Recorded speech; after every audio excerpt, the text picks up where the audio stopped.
So I briefly tried out doing a video podcast simulcast recording. Last recording, I got one out. I recorded 2 podcasts. The second one, which was in answer to listener Mike King's question, I completely flubbed up at the end. And I kind of got myself confused. It's interesting, actually, because I don't do written notes with regards to long funks. I try to plan them out in my mind and then execute them based on what is in my mind, which can always be troubling and interesting, but it gives them a slight jazz element, let's just say, to these podcasts. Because I start, and sometimes I add bits and pieces, sometimes I do selective editing, but last time I was recording, having a video recording in my face, and you might see this in the YouTube clip if you look it up, not really the way that I want to be doing these long funk recordings. Listener Mike King asked a question associated with intellectual freedom, and I wanted to start by saying, when I think of an archetype of listeners, of folks that I want to be producing podcasts for, Mike King is pretty well up there. The gentleman lives on a farm, and he works a regular job on his farm, is like his after-hours project, and I aspire one day for my after-hours project to be a farm. So listener Mike King, thank you for this question. The question was specifically associated with intellectual freedom. I said in a YouTube video, actually, that creating content was a response to a lack of political and intellectual freedom. And Mike King said, political freedom? Clearly, very obvious. What about intellectual freedom? Well, actually, it comes down to the same kind of problem. You fail to have political freedom in this country and a bunch of other Western democracies because the 2 political parties agree about way more than they disagree about. And then you end up with this quite stylized argument pattern, which is you have talking points from the 2 political parties, and actually it contains quite a bit of mythology and a bunch of other stuff as well, where you just have to follow that and then you're participating in a political discussion. But if you use like non-approved methods of political dialogue, then you can't participate in a political discussion. You're immediately alienated, isolated, pushed off into a corner to be shot at by occasional AK-47 fire. And what I find curious about this whole thing is that I would have thought to have an independent point of analysis, an independent means of interacting with something would actually give you some degree of benefit. But this political thing, particularly in the US, has become so tightly wound around this mythology and being right and all this kind of other nonsense that if you come to this thing with any kind of different thing, it's a bit like sports teams, right? In fact, it's very analogous to sports teams. If you come in and you don't actually have a sports team, then you can't participate in most discussions associated with sports, or at least team-based sports, because you're not affiliated. And if you're not affiliated, then you're not going to be able to argue based on agreed-upon points. I will put this to Mike King, that this in a political discussion is exactly what happens in intellectual discussions. You don't have a freedom, a breadth of freedom of topics. And there's a secondary thing which I wanted to raise here as well.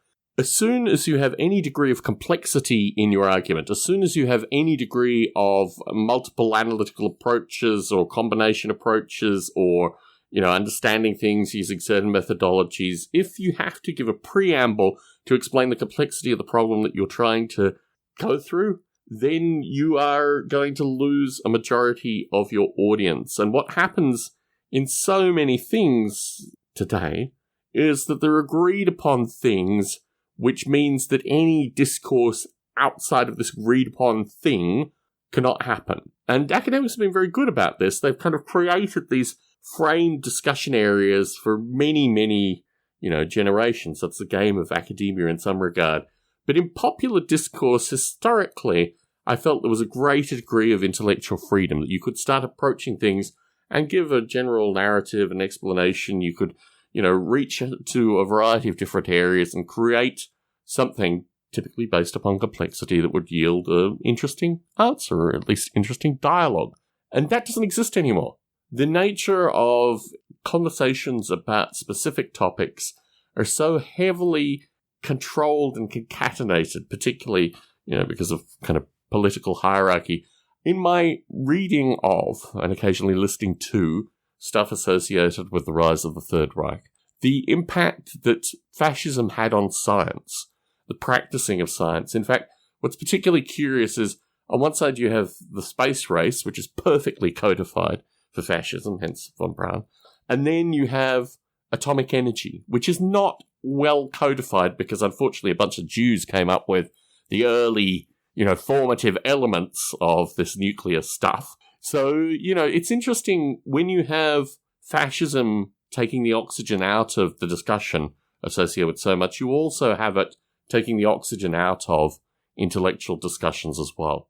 This complexity problem is very real. I have a new podcast that I'm creating called My Rules Are Better, which is associated with the age-old pursuit of creating your own rule sets for games. Something which, cavemen with dice were rolling them and creating their own games. But now it's so heavily formatted, rules that be sold and not rolled, This whole thing is so totally designed around capitalism, new version, fork over more money, please, this kind of stuff. But within creating rule sets, there is an apparent complexity. So the way that I address this is just to establish rule pattern and to say this rule pattern has this kind of behavior, this rule pattern has this kind of behavior, this rule pattern has this kind of behavior. Not complicated at all. Rolling dice over time, certain things will happen, might look complicated. Let's not touch on the mathematics. Let's ascribe terms, simple linguistic terms, to these various things, and then let's create rule sets based on these simple linguistic terms, which then immediately translate to behaviors with dice. So what happens in this culture, this kind of vacuum where you can't do things as one might want to do them, is that you have to be particularly creative. You need to look for other means. You need to be sneaky and devious in order to get to the points of intellectual discussion that you want to get to. And that, in and of itself, is very, very curious. But I think it is a function of, I am post-singular. And part of being post-singular is that the way in which information is communicated after the singularity is distinctly different to the way information was communicated before the singularity. And I can talk a little bit more about that in a future podcast, but I think the nature of being post-singular is that we have to find new and novel ways of communicating in order to have intellectual discourse. And it's frustrating because a good portion of the energy is associated with moving around the barriers that are put in your place, the barriers that are stopping these conversations from happening. I reflect on what has occurred, particularly with regards to Google searches. For the past 18 months, it's been impossible for people to find my Noble Ape website because of what the, what's the term? A clean out of ideas comedian has come up with. This whole thing has eliminated organic searches for Noble Ape, which means that very few people have actually found my work through organic searches, which historically brought 95% of the people that discovered my work. And, some of them decided to stick around, participate, this kind of stuff. That doesn't exist anymore. So all these things mean that I have to change the way I do things in order to have the kinds of discussions that I want to have.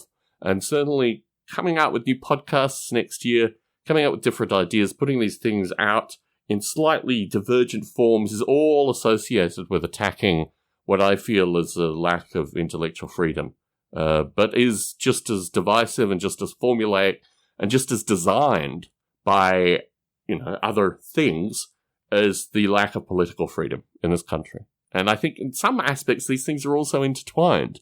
I don't think you want intellectual freedom in these, if you were maintaining this kind of fascist top-down, very mythologically curious and driven by authority kind of hierarchy that information seems to come through in this modern age. So Mike King, you gotta fight the good fight. You gotta find any means necessary. You gotta work your way around whatever obstacles are being thrown in your way to get this audio out. And to be frank, I have amazing freedoms in terms of economic freedoms, in terms of ability to travel, in terms of a wide variety of things. I'm incredibly lucky. And unfortunately, the financial elements that I get through working and participating in whatever I participate in this thing, give me freedoms that a majority of people don't actually have. What I want is to assist others, to create more platforms for people to communicate in a way which isn't defined by corporate structures and this kind of stuff, isn't defined by well-defined political narratives that can be completely independent of these things. And it takes more energy, but I think it's incredibly important. And once you identify that these things are there, once you identify these obstacles, you then have to be very creative as to how you resolve them. So Mike King, fraught with paradoxes, but I hope I've given you some indication of my thinking on this point.